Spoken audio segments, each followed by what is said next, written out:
Hello everyone, आइए हम लोग अपना सेकेंड क्लास 11th अकाउंटेंसी का कंटिन्यू करते हैं। लास्ट क्लास में हमने आपको बोला था कि आपको जो डेफिनेशन पढ़ाया था उसे बोला था कि आपको अच्छे से उसको रिवाइज करना है एंड आई होप कि आप लोग सिंसियरली उसको मगअप किए हैं। आइए एक बार छोटा सा क्विक रिवीजन कर लेते हैं। लास्ट क्लास में हमने आपको पढ़ाया था एक्सपेंसेस। एक्सपेंसेस का मतलब क्या पढ़ाया था कि एक्सपेंसेस वो अमाउंट है जिसको एक पर्टिकुलर टाइप पे इंकर करते हैं ताकि बेनिफिट भी हमको उसी पीरियड में मिले। फिर हम लोग पढ़े थे एक्सपेंसेस टू टाइप्स का होता है, डायरेक्ट एक्सपेंसेस और इनडायरेक्ट एक्सपेंसेस। वो सारे का सारा खर्चा जो प्रोडक्शन और परचेज से रिलेटेड था वो डायरेक्ट एक्सपेंसेस था और जो खर्चा डायरेक्ट एक्सपेंसेस नहीं था वो इनडायरेक्ट एक्सपेंसेस था। फिर हमने आपको बताया था एक्सपेंसेस में दो सिचुएशन होता है, पेमेंट करते दौरान प्रीपेड भी हो जाता है और आउटस्टैंडिंग भी हो जाता है। तो आउटस्टैंडिंग एक्सपेंसेस का मतलब बताया था वो खर्चा जिसका हमने बेनिफिट ले लिया है पर पेमेंट नहीं किया है, और प्रीपेड एक्सपेंसेस का मतलब क्या बताया था, वो सारे का सारा खर्चा जिसका हमने पेमेंट कर दिया है पर बेनिफिट नहीं मिला है। फिर सेकेंडली हम लोग डेटर का डेफिनेशन पढ़े थे, वो पर्सन जिनको हम उधार में गुड्स और सर्विसेज देते हैं during normal course of business, और जिस पर्सन से हम लोग उधार में गुड्स और सर्विसेज लेते हैं during normal course of business उसको हम लोग क्रेडिटर्स बोलते हैं। तो आज फर्दर हम लोग कंटिन्यू करते हैं। आज हम लोग का फोर्थ डेफिनेशन है रेवेन्यू। इस रेवेन्यू के डेफिनेशन को आप लोग कॉपी करेंगे। रेवेन्यू का डेफिनेशन क्या है? Revenue is the gross inflow of cash. Revenue is the gross inflow of cash, receivables or other considerations arising in the course of ordinary activities of an enterprise from the sale of goods, rendering of services and from various other sources like interest, royalties and dividends. इसको copy करिए फिर इसको explain करते हैं।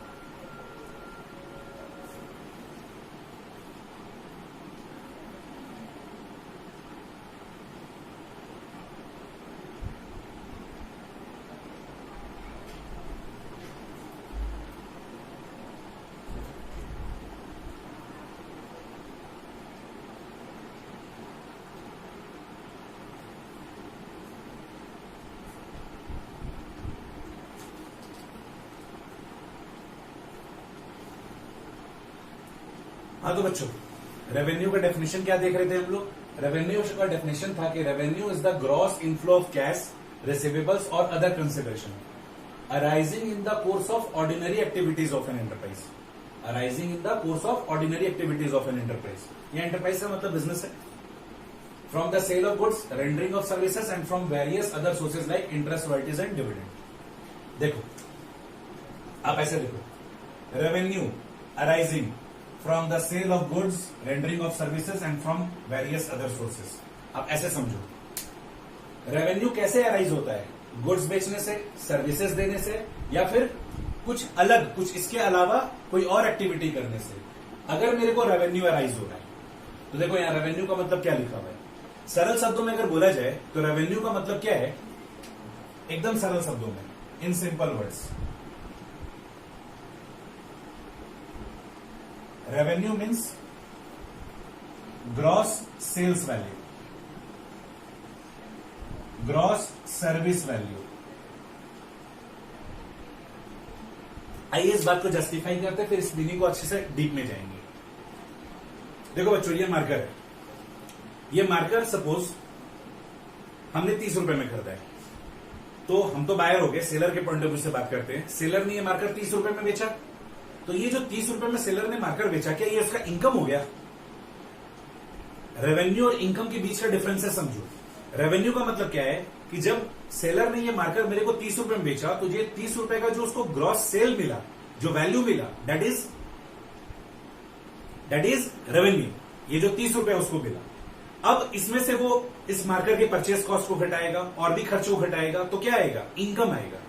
अगर हम back to back बात करें, इनकम का मतलब क्या होता है? इनकम का मतलब होता है रेवेन्यू माइनस एक्सपेंसेस, और रेवेन्यू क्या होता है? Gross cell value. सेलर ने ये मार्कर 30 रुपए में बेचा, तो ये 30 रुपए उसके लिए रेवेन्यू है। फिर इस मार्कर की वजह से जो उसका खर्चा है वो खर्चे को घटाएगा, तो फिर उसको इस मार्कर से इनकम निकलेगा। अगर मान लो कोई सर्विस प्रोवाइडर है, वो कोई सर्विसेज प्रोवाइड कर रहा है और उसके बदले अगर वो कोई प्राइस चार्ज करता है, फीस चार्ज करता है, तो वो क्या कहलाएगा? Revenue. That is what? Gross service value. तो रेवेन्यू का मतलब क्या है? Revenue is the gross inflow of cash. अगर मान लो हमने आपको कैश में माल बेचा, या हमने आपको सर्विसेज कैश में दिया, हमने आपको सर्विस प्रोवाइड किया, बदले में कैश ले लिया, हमने आपको माल बेचा, हाथ के हाथ कैश ले लिया, तो revenue is the gross inflow of cash. Receivables, हमने आपको उधार में गुड्स बेचा, हमने आपको उधार में सर्विसेज दिया, तो दैट इज व्हाट रिसीवेबल्स।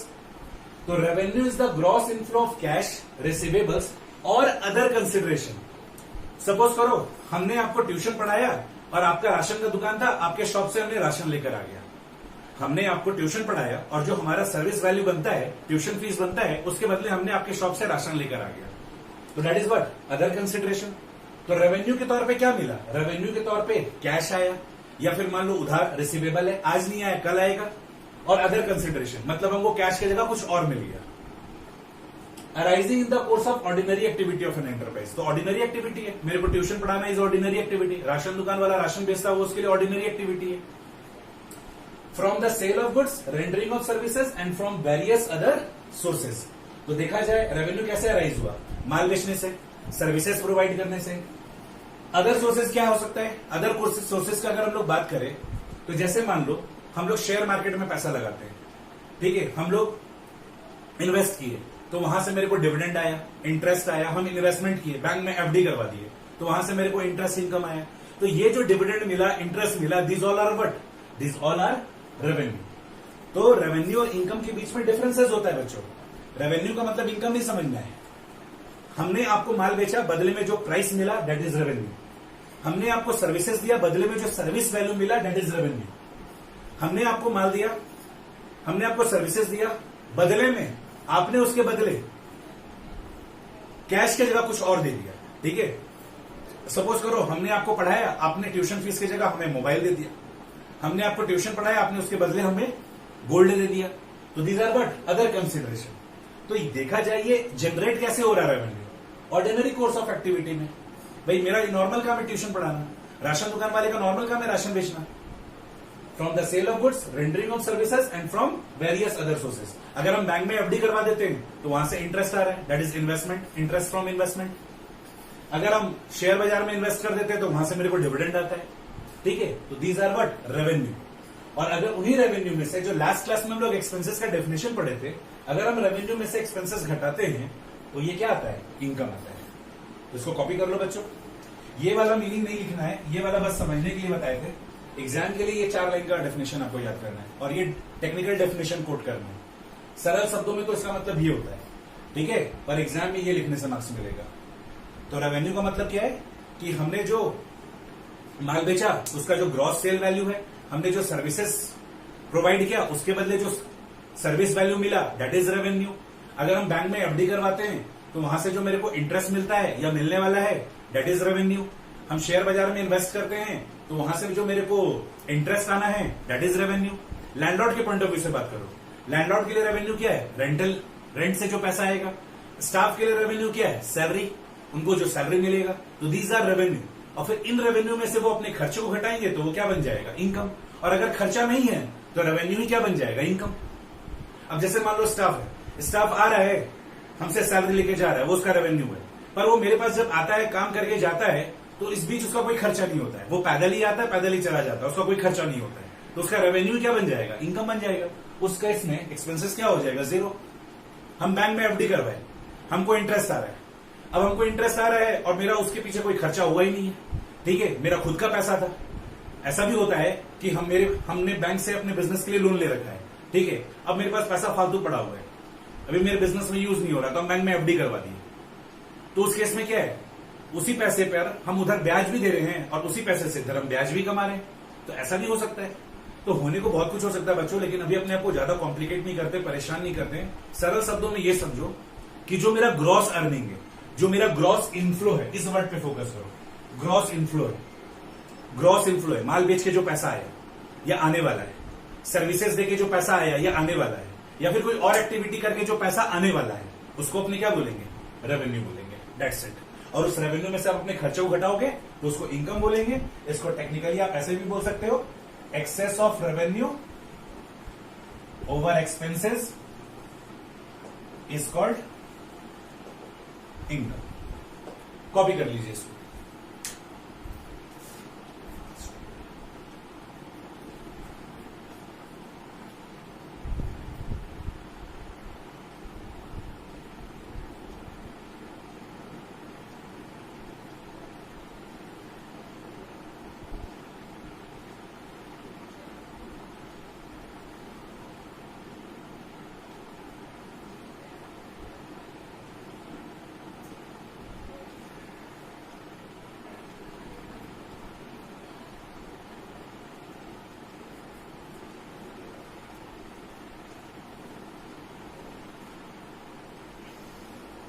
तो ये इनकम का डेफिनेशन लिख लिया बच्चों, excess of revenue over expenses is called income.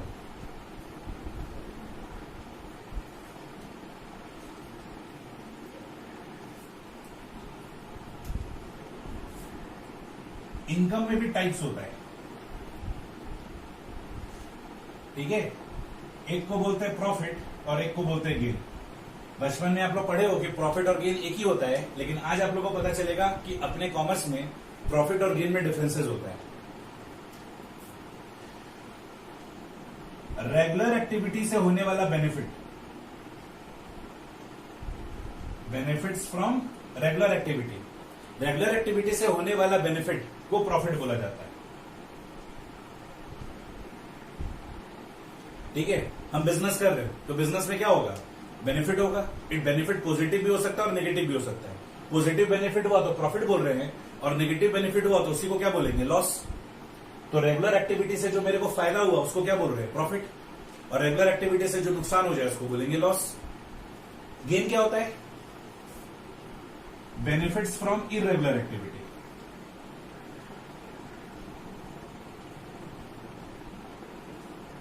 Example, lottery income. हमने 100 रुपए का लॉटरी टिकट खरीदा और हमारा 1 लाख रुपए का इनाम निकल गया। तो ये जो लॉटरी इनकम है दैट इज व्हाट, गेन। ये इरेगुलर एक्टिविटी से होने वाला फायदा है। तो इरेगुलर एक्टिविटी से होने वाले फायदे को क्या बोला जाता है, गेन बोला जाता है। इसको कॉपी कर लीजिए। रेगुलर एक्टिविटी से होने वाले फायदे को हम लोग प्रॉफिट बोलते हैं, और इरेगुलर एक्टिविटी से होने वाले फायदे को गेन बोला जाता है।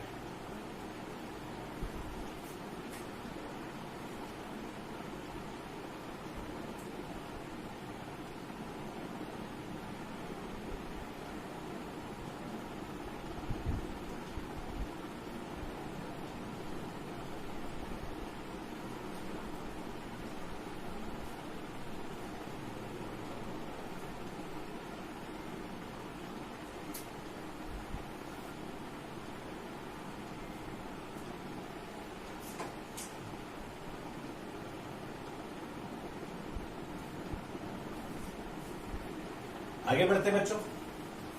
अब जैसे लास्ट क्लास में हम लोग एक्सपेंसेस में पढ़े थे कि सिचुएशन के अकॉर्डिंगली एक्सपेंसेस में 2 सिचुएशन हो जाता था। क्या क्या था, आउटस्टैंडिंग और प्रीपेड। वैसे इनकम में भी कभी कभी 2 तरह का सिचुएशन हो जाता है, ठीक है। अगर हमको जितना पैसा मिलना था, अगर पूरा का पूरा पैसा मिल गया, पूरा का पूरा कमाई हो गया तो वेल एंड गुड। लेकिन कभी कभी हो जाता है कि कमाई पूरा होता भी नहीं है और कभी कभी एक्स्ट्रा कमाई भी हो जाता है। कहने का मतलब क्या है कि रिसिप्ट पॉइंट ऑफ व्यू से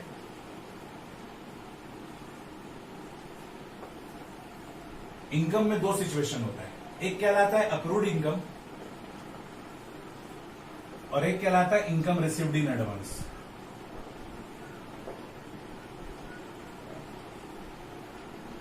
अच्छा, एक चीज समझ लो क्लियरली, जो हम अभी कहना चाह रहे हैं आपको, वो ये कि जैसे क्लास 11th में जो हम आपको डेफिनेशन पढ़ा रहे हैं, ऐसा नहीं है कि एकदम 100% कंप्लीट डेफिनेशन है। हम आपको जो डेफिनेशन बता रहे हैं वो क्लास 11th लेवल का है। जो लेवल में आप पढ़ाई कर रहे हो आपको उस लेवल का डेफिनेशन पढ़ाया जा रहा है। जब आप 12th में जाएंगे तो थोड़ा सा इस डेफिनेशन में रिफाइनमेंट आ जाएगा। फिर अगर आप कोई प्रोफेशनल पढ़ाई करेंगे तो इसमें और थोड़ा चेंजेस आ जाएगा। तो एक्चुअली होता क्या है कि ये सब जो डेफिनेशंस होता है वो अकॉर्डिंगली समय के साथ रिफाइन होता चला जाता है। तो अभी अगर हम आपको सीधे उसका एग्जैक्ट एडवांस वर्जन बता देंगे तो आप अभी पढ़ाई छोड़ दोगे और हो सकता है कि आप कॉमर्स ही क्विट कर दो कि हमको कॉमर्स करना ही नहीं, हमको अकाउंट्स लेना ही नहीं। तो हम लोग क्या करते हैं, स्टेप बाय स्टेप सीखते हैं। हम लोग के क्लास 11th के लेवल का हम लोग अभी वर्ड मीनिंग समझेंगे, फिर जब 12th में जाएंगे तो उसके लेवल का वर्ड मीनिंग समझते हैं। तो धीरे धीरे इसमें रिफाइनमेंट होता चला जाता है। तो ये मत समझना कि ये जो डेफिनेशन बता रहे हैं ये एकदम पूरा यूनिवर्सल डेफिनेशन है, हर जगह फिट बैठ जाएगा। ये आपके स्टैंडर्ड के हिसाब से डेफिनेशन बताया जा रहा है। हो सकता है कि इसमें कोई कमी निकाल दे, त्रुटि निकाल दे कि नहीं इसमें ये चीज नहीं बताया गया, वो चीज नहीं बताया गया। तो हम वो चीज 100% बता रहे हैं जो क्लास 11th के स्टैंडर्ड का है। लेकिन जब जैसे जैसे आप लोगों का लेवल बढ़ता चला जाएगा इन डेफिनेशंस में यू विल फाइंड कि थोड़ा थोड़ा रिफाइनमेंट भी होता चला जा रहा है, ठीक है। ऑलमोस्ट आई एम ट्राइंग कि हम आपको कंप्लीट डेफिनेशन बताएं, लेकिन कहीं कहीं ऐसा हो सकता है कि हम कहीं कहीं थोड़ा शॉर्टकट्स लें, क्योंकि वो शॉर्टकट्स आपके सिलेबस का ही चीज है, वैसे ही पढ़ाना है और समय के साथ साथ फिर वो रिफाइनमेंट होता चला जाएगा। तो अगर हम लोग बात करें अक्रूड इनकम का, तो सरल शब्दों में अगर इसको हम डिफाइन करें अक्रूड इनकम का, तो अक्रूड इनकम का मतलब होता है वो इनकम जिसके हम हकदार हैं पर मिला नहीं है। वो इनकम जिसके हम हकदार है पर मिला नहीं है, इंग्लिश वर्जन लिखवा रहे हैं, वो इनकम जिसके हम हकदार है पर मिला नहीं है। और इनकम रिसीव्ड इन एडवांस का मतलब वो इनकम जिसके हम हकदार ही नहीं है पर मिल गया। सरल शब्दों में हकदार है पर मिला नहीं, हकदार है पर मिला नहीं, और यहां पे क्या है, हकदार नहीं है पर मिल गया। ये सब कीवर्ड्स आपको हेल्प करेगा जब हम लोग अकाउंटिंग इक्वेशन पढ़ेंगे, नेक्स्ट प्रैक्टिकल जैप्टर पढ़ेंगे तब।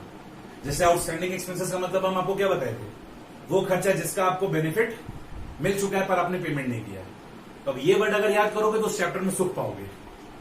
प्रीपेड एक्सपेंसेस का मतलब क्या था, वो खर्चा जिसका हमने पेमेंट कर दिया पर बेनिफिट नहीं मिला है। उसी तरीके से अक्रूड इनकम, ये कीवर्ड्स याद करो तो आपको वो प्रैक्टिकल चैप्टर में हेल्प होगा। अक्रूड इनकम का मतलब वो इनकम जिसके हम हकदार है पर मिला नहीं है, ठीक है। एक्चुअली अक्रूड इनकम का दो डेफिनेशन होता है और दोनों ही लिखना होता है। अक्रूड इनकम का डेफिनेशन होता है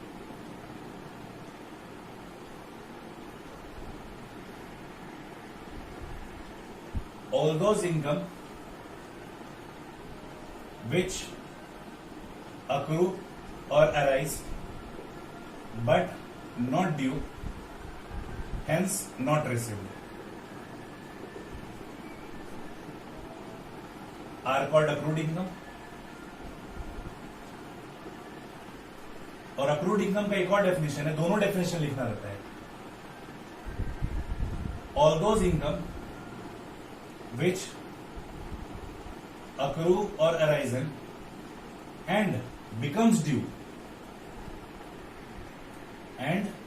due but not received are called accrued income।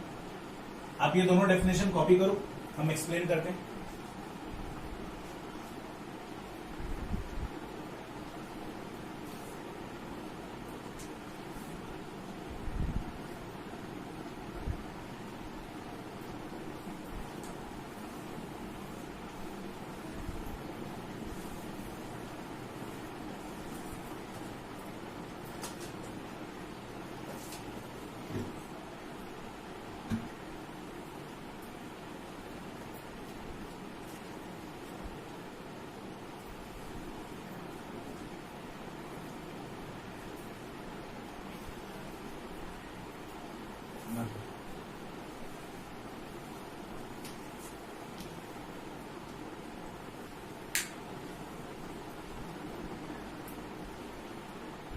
देखो बच्चों, अक्रूड इनकम का मतलब, जैसे वो स्टाफ वाला एग्जांपल लेते हैं।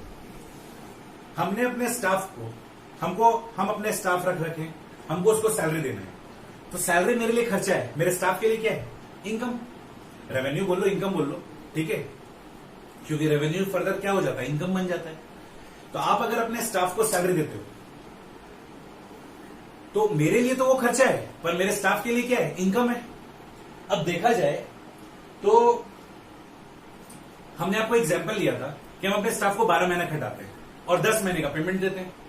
तो 12 महीने घटाए और 10 महीने का पेमेंट दिए, तो जो 2 महीने का पेमेंट नहीं किए वो क्या कह रहा है, आउटस्टैंडिंग एक्सपेंसेस। इसको मेरा स्टाफ क्या बोलेगा, अक्रूड इनकम। इसको मेरा स्टाफ क्या बोलेगा, अक्रूड इनकम। वो इनकम जिसका वो हकदार है पर मिला नहीं है, ठीक है। तो देखो ये वाला एग्जांपल हो गया, all those income which accrue arisen and becomes due but not received. उसका वो इनकम अक्रू हो गया है, अराइज हो गया है, हकदार है, वो ड्यू भी हो चुका है पर उसको रिसीव नहीं हुआ है, तो वो क्या बोलेगा, उसको अक्रूड इनकम, मेरे स्टाफ के पॉइंट ऑफ व्यू से। लैंडलॉर्ड वाला एग्जांपल ये थे कि हम 12 महीने रहे और 11 महीने का रेंट दिए, 1 महीने का रेंट नहीं दिए, तो मेरे लैंडलॉर्ड के लिए वो क्या कहलाएगा, 1 महीने का रेंट, अक्रूड रेंट। उसका वो हकदार है पर उनको वो मिला नहीं है।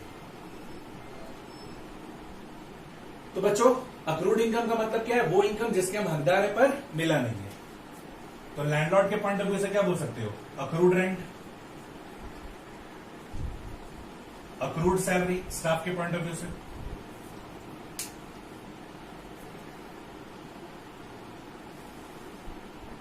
अब इसके बारे में बात करते हैं।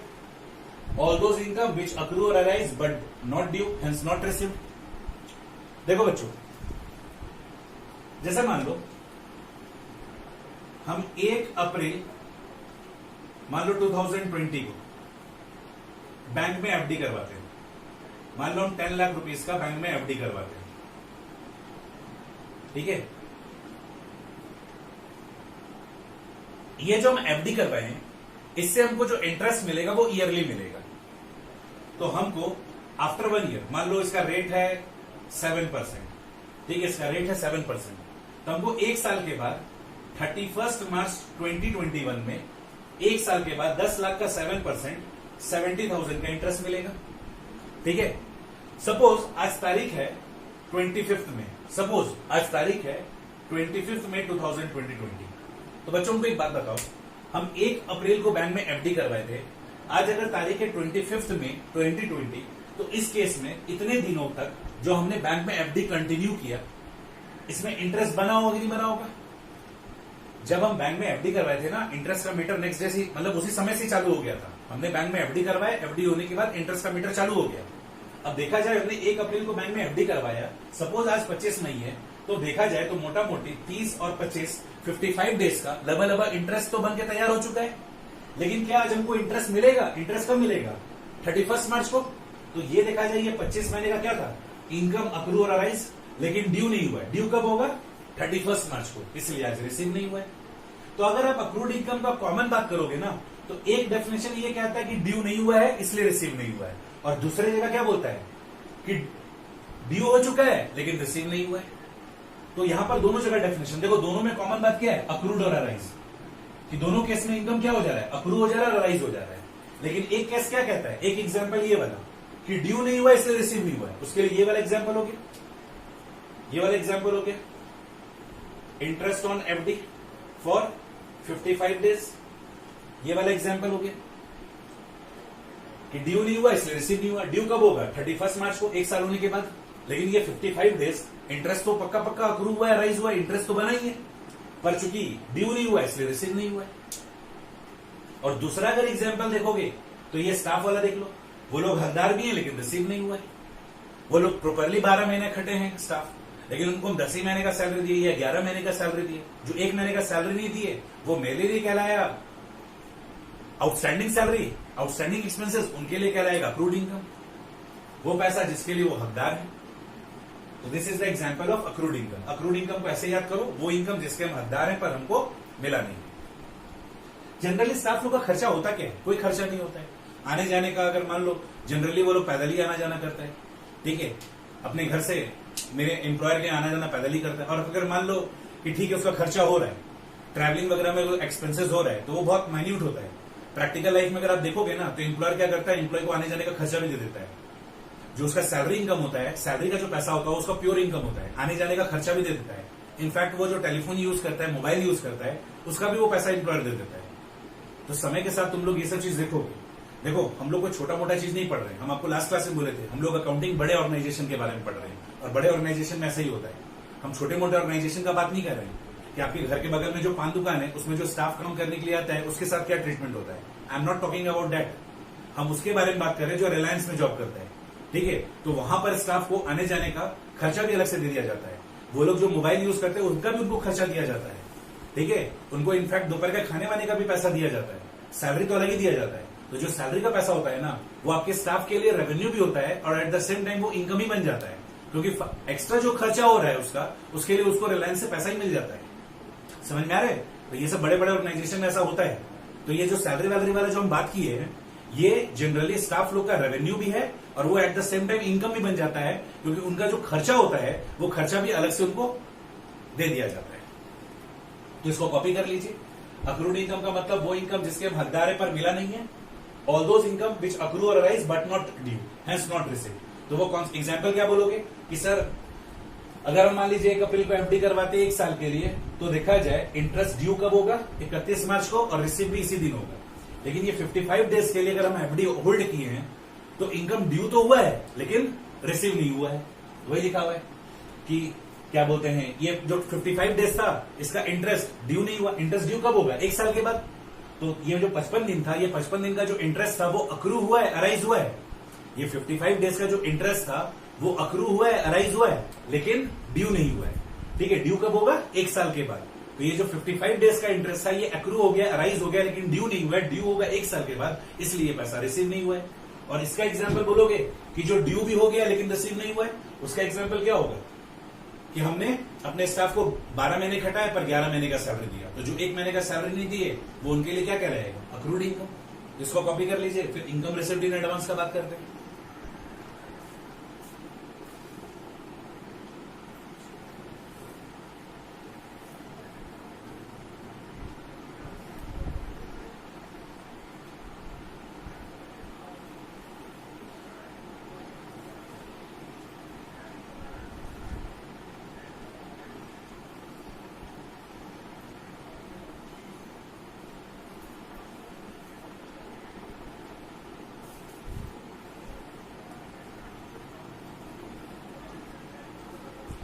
आइए बच्चों, अब हम लोग इनकम रिसीव्ड इन एडवांस के बारे में बात करते हैं। वो इनकम जिसके हम हकदार नहीं पर मिल गया।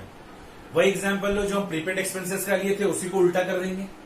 हम अपने स्टाफ को 12 महीने खटाए, लेकिन उसको हम 15 महीने का पैसा दिए, तो 3 महीने का जो सैलरी था वो मेरे लिए प्रीपेड था, मेरे स्टाफ के लिए क्या कहलाएगा? Income received in advance.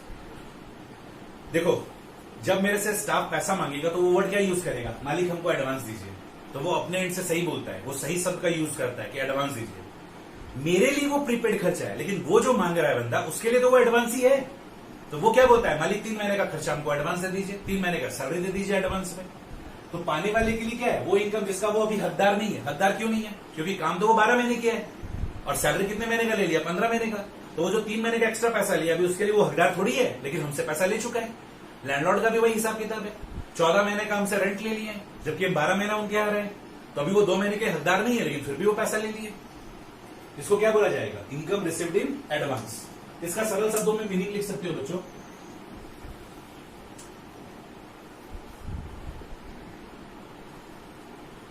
All those income which is received in advance but not due। पहले रिसीव कर लिया, अभी तो हकदार भी नहीं थे। Are called income received in advance.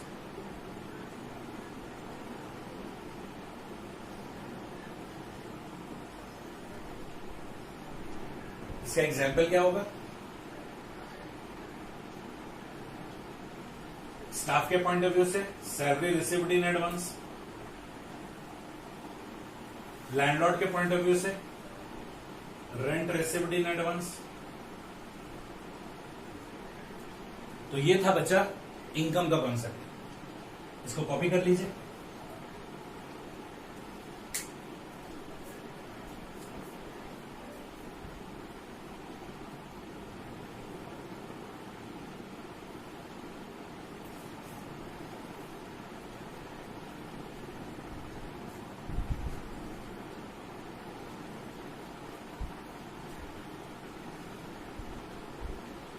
तो बच्चों, आज के क्लास में क्या पढ़े? आज के क्लास में पढ़े इनकम का डेफिनेशन। तो इनकम का मतलब क्या था? Gross inflow. चाहे माल बेचकर हमको जो भी पैसा आया हो, चाहे हमने सर्विस प्रोवाइड करके जो पैसा आया हो, या हमने कोई अदर एक्टिविटी करके मेरे पास कोई पैसा आया हो, तो दैट इज रेवेन्यू। फिर उसमें से हम अपने डे टू डे खर्चे को घटाते हैं, एक्सपेंसेस को घटाते हैं, तो उसके बाद जो बचता है वो इनकम बचता है। इनकम 2 तरह का होता है, प्रॉफिट और गेन। ठीक है, रेगुलर एक्टिविटी से होने वाले फायदे को प्रॉफिट बोला जाता है और इरेगुलर एक्टिविटी से होने वाले फायदे को गेन बोला जाता है। ठीक है, उसके बाद हमने पढ़ा कि रिसिप्ट पॉइंट ऑफ व्यू से इनकम में 2 सिचुएशन होता है, अक्रूड इनकम और इनकम रिसिव्ड इन एडवांस। सरल शब्दों में अक्रूड इनकम का मतलब है वो इनकम जिसके हम हकदार हैं पर हमको मिला नहीं है, और इनकम रिसिव्ड इन एडवांस का मतलब है हम हकदार नहीं लेकिन हमको पहले मिल गए। तो उसका ये एग्जाम्पल लिए पहला इसका 2 डेफिनेशन है, ये दोनों लिखना एक साथ। ठीक है, तो पहला डेफिनेशन क्या है कि वो इनकम जो अक्रू और अराइज हो गया। दूसरे में भी लिखा वो इनकम जो अक्रू और अराइज हो गया। तो पहला और दूसरा इसी का डेफिनेशन में क्या डिफरेंसेस है? मतलब सोचो, अक्रूड इनकम का 2 डेफिनेशन दिया गया और दोनों डेफिनेशंस में एक छोटा छोटा डिफरेंसेस डाल दिया गया, लेकिन ये दोनों का दोनों डेफिनेशन होता है। इसका दोनों को दोनों एक साथ पुट करना है आपको डेफिनेशन। आप अलग अलग नहीं लिख सकते, आपको ये भी डेफिनेशन लिखना है और आपको ये भी डेफिनेशन लिखना है। मतलब एग्जाम में आपसे अगर अक्रूड इनकम पूछा जाए तो पॉइंट नंबर ए ये लिखना, पॉइंट नंबर बी ये लिखना। समझ में आया? तो अक्रूड इनकम का मतलब क्या है? वो इनकम जो ड्यू नहीं हुआ इसलिए रिसीव नहीं हुआ है। और दूसरा एग्जांपल ये भी है कि जो ड्यू, दूसरा डेफिनेशन ये भी है कि जो ड्यू हो गया है और इसलिए रिसीव भी नहीं हुआ है। तो वो इनकम जो ड्यू नहीं हुआ है इसलिए रिसीव नहीं हुआ है, उसका एग्जांपल क्या था? Bank FD. हमने 1 साल के लिए एफडी करवाया तो इंटरेस्ट कब मिलेगा? 1 साल के बाद। लेकिन अगर हम 55 डेज के बाद, 60 डेज के बाद देखा जाए तो इंटरेस्ट तो मेरा बनके तैयार हो गया है, पर ड्यू नहीं हुआ है इसलिए रिसीव नहीं हुआ है। और ये वाला जो है कि ड्यू हो गया लेकिन रिसीव नहीं हुआ, इसका एग्जांपल था भाई स्टाफ वाला, कि मेरा स्टाफ हमसे 15 महीने का सैलरी ले लिया, 12 महीना खटा है, तो 3 महीने का वो हकदार नहीं है, फिर भी हमसे वो पैसा ले चुका है। और सॉरी, गड़बड़ हो गया, ये नहीं। इसका मतलब क्या था कि क्या बोलते हैं, स्टाफ को हम अपने 12 महीना खटाए और 12 महीना खटाने के बाद 10 महीने का सैलरी दिए, तो जो 2 महीने का सैलरी नहीं दिए वो क्या कहलाया? स्टाफ के लिए अक्रूड सैलरी। और अगर 15 महीने का वो हमसे सैलरी ले लेता है तो जो 3 महीने का सैलरी हमसे वो क्या बोलते हैं एक्स्ट्रा ले लिया, that is what? Income received in advance. इसको कॉपी कर लीजिए, फिर हम लोग आगे बढ़ते हैं।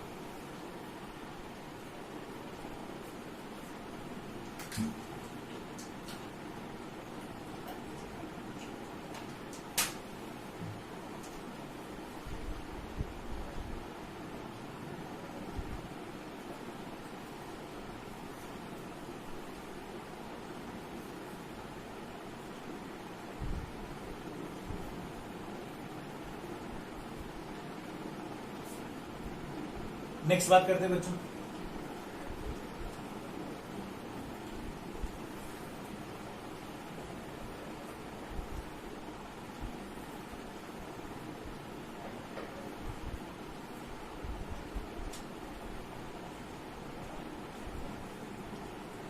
Capital. The fund invested bye owner towards his business is called capital.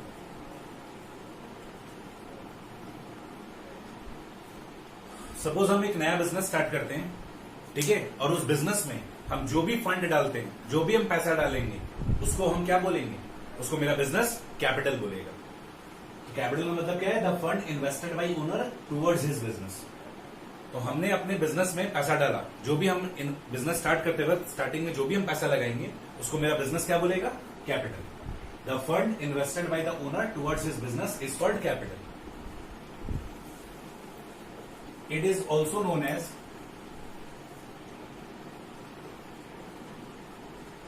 Net worth और ओनर इक्विटी। इसका 2 और नाम होता है बच्चों, इसको नेटवर्थ भी बोला जाता है और ओनर इक्विटी भी बोला जाता है। कॉपी कर लीजिए।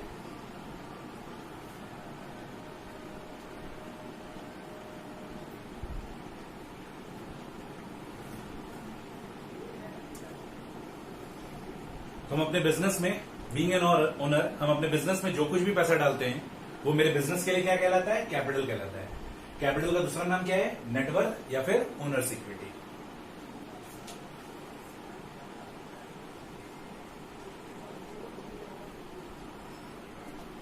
इन्वेस्टमेंट का मतलब क्या होता है?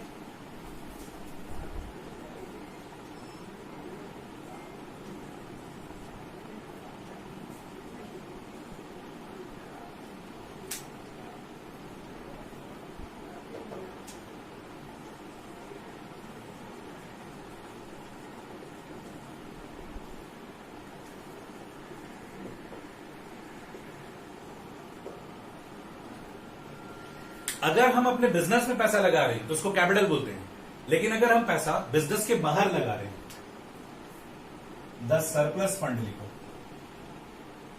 अगर मेरे पास फालतू पैसा पड़ा हुआ है, पहली बात तो मेरे पास जो पैसा होता है उससे हम अपने बिजनेस में लगाते हैं, लेकिन अगर मेरे पास कुछ फालतू पैसा पड़ा हुआ है तो उस पैसे को हम अपने बिजनेस के बाहर अगर इन्वेस्ट करें, अगर बिजनेस के बाहर लगाए तो उसको क्या बोला जाता है? इन्वेस्टमेंट। वही एग्जाम्पल ले लो बैंक एफडी वाला, ठीक है, मेरे पास जो भी पैसा था उससे हम अपने बिजनेस में लगा दिए, लेकिन मेरे पास फालतू पैसा पड़ा हुआ है, वो पैसे की रिक्वायरमेंट मेरे बिजनेस को नहीं है, तो हम उस पैसे को क्या करते हैं? बैंक में एफडी करवा देते हैं, तो उसको हम क्या बोलेंगे? इन्वेस्टमेंट बोलेंगे। तो मेरे पास जो भी पैसा होता है उसको हम अपने बिजनेस में लगाते हैं, दैट इज कैपिटल। अब मेरे बिजनेस को अगर वो पैसा रिक्वायर्ड नहीं है, अगर मेरे पास कुछ भी फालतू पैसा है और मेरे बिजनेस को रिक्वायर्ड नहीं है, तो हम उसको उस पैसे को हम अपने बिजनेस से बाहर इन्वेस्ट कर देते हैं, बाहर लगा देते हैं। फॉर एग्जाम्पल बैंक में एफडी, ठीक है, एग्जाम्पल ले सकते हो बैंक एफडी, बैंक में एफडी करवा दी, म्यूचुअल फंड में पैसा लगा दिया, इन्वेस्टमेंट इन म्यूचुअल फंड। तो मेरे पास फालतू पैसा पड़ा हुआ था, मेरे बिजनेस को उस पैसे की जरूरत नहीं थी, तो हमने उस पैसे को बैंक में एफडी करवा दिया, या हमने उसको म्यूचुअल फंड में पैसा लगा दिया, तो उसको क्या बोला जाएगा? इन्वेस्टमेंट बोला जाएगा।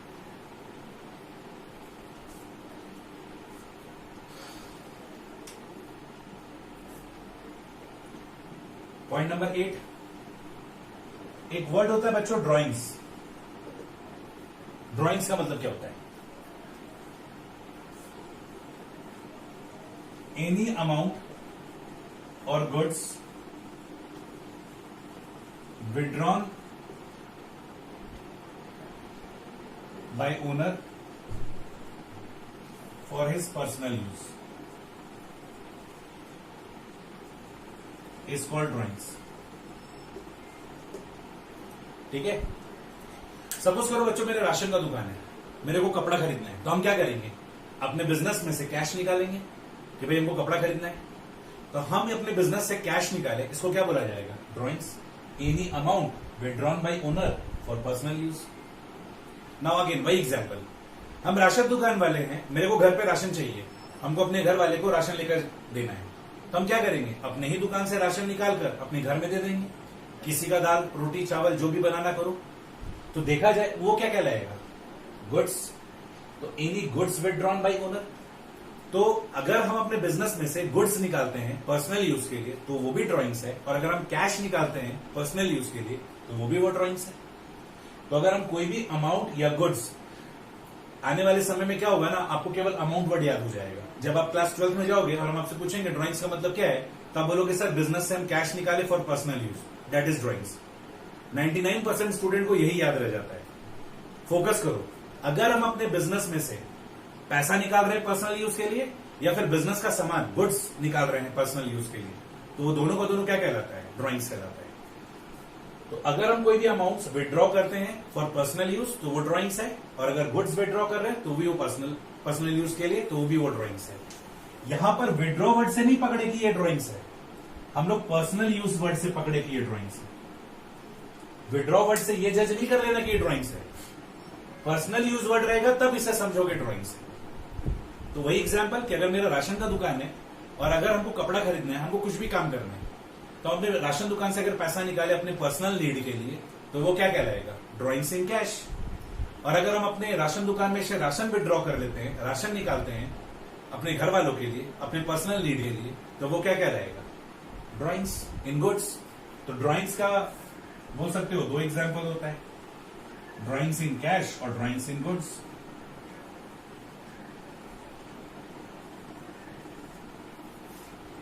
तो एनी अमाउंट और goods withdrawn bye owner for his personal use is called drawings. तो कोई भी अमाउंट या गुड्स विड्रॉ करेंगे ओनर पर्सनल यूज के लिए तो उसको ड्राइंग्स बोला जाएगा। इसको कॉपी कर लीजिए।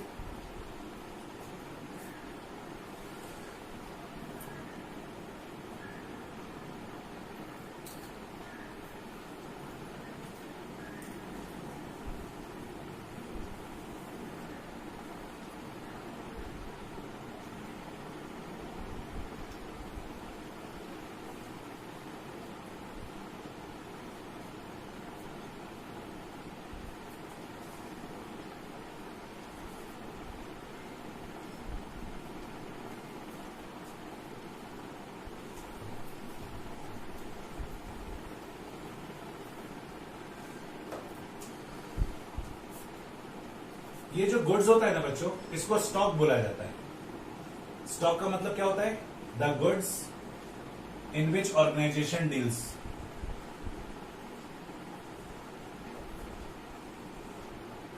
Are called stock.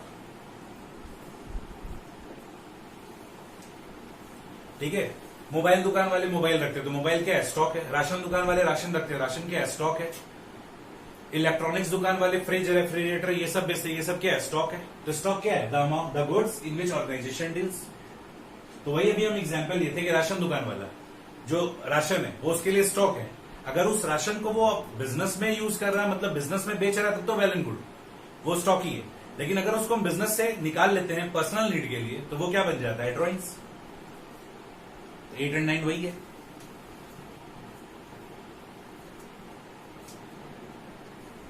Next point number 10, एक वर्ड होता है बैड डेट्स। बैड डेट्स क्या होता है बच्चों? लास्ट क्लास में पढ़े थे डेटर्स। डेटर्स का मतलब था वो पर्सन जिनको हम उधार में गुड्स और सर्विसेज दिए during normal course of business. अब हमने उधार तो दे दिया, अब अगर हमको उनसे पैसा नहीं मिला तो उसको हम क्या बोलेंगे? Bad debts. तो बैड डेट्स क्या होता है? The amount which becomes irrecoverable from debtors are called bad debts। और इसको आप क्या बोल सकते हो? It is loss to the business. ये बिजनेस के लिए नुकसान है। आप उधार में माल बेचते हो, अच्छी बात है, पर साथ साथ में ये रिस्क भी होता है कि आपका पैसा क्या हो सकता है? डूब सकता है।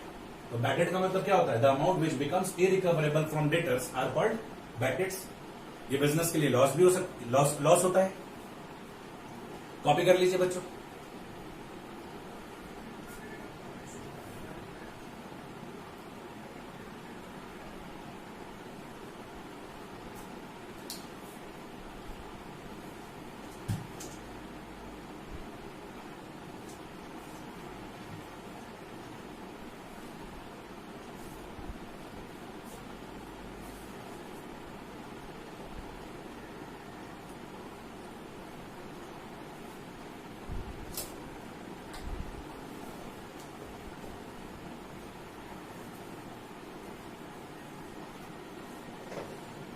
चलो बच्चों, आज एक और डेफिनेशन पढ़ते हैं, लास्ट डेफिनेशन, इसके बाद आज का क्लास ओवर करते हैं। Point number 11, discount. देखो बच्चों, डिस्काउंट एग्जैक्टली कोई शब्द नहीं होता है, ठीक है? डिस्काउंट एग्जैक्टली कोई शब्द नहीं होता है, एक्चुअल में होता है ट्रेड डिस्काउंट और कैश डिस्काउंट। ये होता है, लोग अपने कंफर्टेबिलिटी के हिसाब से ट्रेड डिस्काउंट को भी डिस्काउंट बोलते हैं और कैश डिस्काउंट को भी डिस्काउंट बोलते हैं। एक्चुअल में डिस्काउंट बोलकर कोई शब्द नहीं होता है। जैसे मोबाइल में एप्लीकेशंस होता है, हम लोग ऐप बोलते हैं, उसी तरीके से लोग क्या करते हैं? शॉर्टकट मार देते हैं, कोई भी चीज को शॉर्टकट में रिप्रेजेंट करते हैं, ठीक है? तो अब जैसे डिस्काउंट को क्या है, ट्रेड डिस्काउंट को भी लोग शॉर्टकट में डिस्काउंट बोलते हैं और कैश डिस्काउंट को भी लोग शॉर्टकट में डिस्काउंट बोलते हैं। लेकिन आप लोग को समझना पड़ेगा कि कब ये ट्रेड डिस्काउंट है, कब ये कैश डिस्काउंट है, ठीक है? समझते हैं, ट्रेड डिस्काउंट समझते हैं। ट्रेड डिस्काउंट क्या होता है? हिंदुस्तान यूनिलीवर का क्लिनिक प्लस शैंपू आता है ना? सपोज करो ये 100 ml का आता है 50 रुपीज में, है ना? हिंदुस्तान यूनिलीवर का क्लिनिक प्लस शैंपू है 100 ml का, सपोज ये 50 रुपीज में आता है। हमको इसका एक फॉर्मूला मिल जाता है, कि क्लिनिक प्लस कैसे बनाए। हम क्या करते हैं, एक कंपनी बनाते हैं जिसका नाम रखते हैं राजेश लिमिटेड, और एक शैंपू बनाते हैं सेम फॉर्मूला के साथ और उसका नाम रख देते हैं क्लिनिक माइनस, ठीक है? एक शैंपू बनाते हैं जिसका नाम क्या है? Clinic minus. हिंदुस्तान यूनिलीवर बेच रहा था क्लिनिक प्लस, तो हम बेचेंगे क्लिनिक माइनस, है ना? हम भी इसका प्राइस रख देते हैं 100 ml ₹50। हमको एक बात बताओ बच्चों, आपके सामने क्लिनिक प्लस है और आपके सामने क्लिनिक माइनस है, आप क्या खरीदना पसंद करोगे? जबकि दोनों का रेट सेम है, बट ऑब्वियसली आप लोग बोलोगे सर क्लिनिक प्लस खरीदेंगे, इसका तो नाम भी खतरनाक है माइनस। एक तो ऐसे ही इस ब्रांड के बारे में हम लोग को पता नहीं, ऊपर से नाम में लिखा हुआ माइनस। हम ये शैम्पू खरीदेंगे ताकि मेरा हेयर का ग्रोथ अच्छा हो, और इसके नाम में माइनस लिखा हुआ, क्या पता मेरा हेयर का ग्रोथ ही ना हो, जो है थोड़ा बहुत बाल वो भी चला जाए, तो ये तो नुकसान हो सकता है ना हम लोगों को। तो हम क्या करते हैं, हिंदुस्तान यूनिलीवर के फॉर्मूला के साथ क्लिनिक माइनस बेचते हैं 100 ml का 50 रुपए में, खूब बेचने की कोशिश कर रहे हैं, कोई खरीदने नहीं आ रहा है। अब हम क्या करते हैं, इस 100 ml का दाम तो 85 रुपए रख रहे हैं और हम बाजार में खड़ा होकर हल्ला कर रहे हैं, ठीक है, कि एक क्लिनिक माइनस शैंपू लो 100 ml का 30 रुपए में। दाम अभी भी 85 रखा हुआ है, लेकिन अब हम अनाउंस करके बेच रहे हैं ये शैम्पू 30 रुपए, ये शैम्पू 30 रुपए, ये शैम्पू 30 रुपए। अब बताओ क्या इक्का दुक्का ग्राहक मिलेगा कि अभी भी मेरे को ग्राहक नहीं मिलेगा? अब हमको ग्राहक मिलेगा। ये क्लिनिक प्लस हिंदुस्तान यूनिलीवर का जो 50 रुपए का था, अगर हम क्लिनिक माइनस 50 रुपए का सेम फॉर्मूला में बेच रहे हैं, अगर मान लो इसमें हम क्वालिटी एडिशन भी कर दिए तो भी ये नहीं बिकता, लेकिन अगर हम 30 रुपए में कर दिए ना तो शायद कुछ ग्राहक अट्रैक्ट हो जाए कि यार बोला जा रहा सेम फॉर्मूला है और उससे थोड़ा अच्छा ही है, 30 रुपए में दिया जा रहा है, चलो ट्राई करते हैं। और अगर वो लोग ट्राई करते हैं और मेरा प्रोडक्ट ट्रिगर कर जाता है तब तो मेरा भयंकर डिमांड हो जाएगा। तो ये जो क्लिनिक माइनस है ये हम कितने बेच रहे हैं? 30 रुपए में। तो ये जो 20 रुपए का डिस्काउंट दिया ना, that is trade discount. Trade discount क्या होता है? That discount given to promote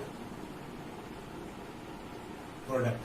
product को प्रमोट करने के लिए जो डिस्काउंट ऑफर किया जा रहा है, द डिस्काउंट ऑफर्ड लिखो, the discount offered to promote product, ठीक है, टू प्रमोट प्रोडक्ट या टू प्रमोट गुड्स और सर्विसेज, इसको क्या बोला जाएगा? ट्रेड डिस्काउंट, ठीक है, ट्रेड डिस्काउंट। हम गुड्स एंड सर्विसेज को प्रमोट करने के लिए जो डिस्काउंट ऑफर करते हैं उसको बोला जाता है ट्रेड डिस्काउंट। अच्छा, मैं एक बात बताओ, क्या हमने कोई कंडीशन इंपोज किया था क्या कि 10 पीस लोगे तो 30 रुपए लगाएंगे, 5 पीस लोगे तो 30 रुपए लगाएंगे?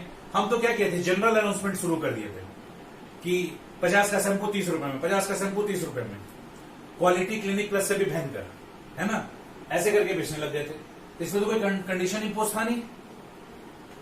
इसको क्या बोलेंगे? It is unconditional. ये अनकंडीशनल होता है, कोई भी तरह का कंडीशन इंपोज नहीं किए। जबकि अगर हम लोग बात करें कैश डिस्काउंट, क्या होता है? The discount offered for prompt payment.